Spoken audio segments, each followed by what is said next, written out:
का तो ये जन्नतुल बकी है, अभी फारिग है, दिखा रहा हूँ इसलिए। उससे पहले मैं आपको दिखाता हूँ ये असहाब चबूतरा है, जहाँ पे नबी करीम सल्लल्लाहु अलैहि वसल्लम सहाबा कराम को तालीम देते थे। ये जो जगह थोड़ी सी ऊंची है, यह है असहाब चबूतरा, ठीक है। उसके बाद ये जो है ये रोज़ा रसूल सल्लल्लाहु अलैहि वसल्लम की बैक साइड है। इस पर ये 2 फानूस लगे हुए हैं, ये भी थोड़ा ऊंचा किया हुआ, ठीक है। ये असहाब सोफ़ा जिसको बोलते हैं वो है।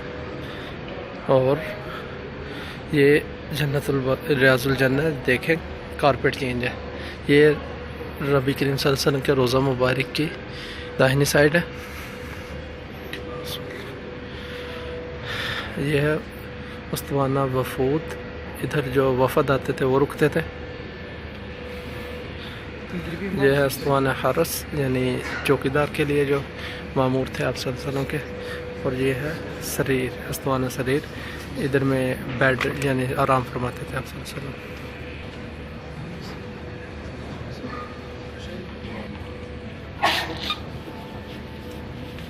वो जगह जहाँ से नमाज पढ़ा अजान देते हैं।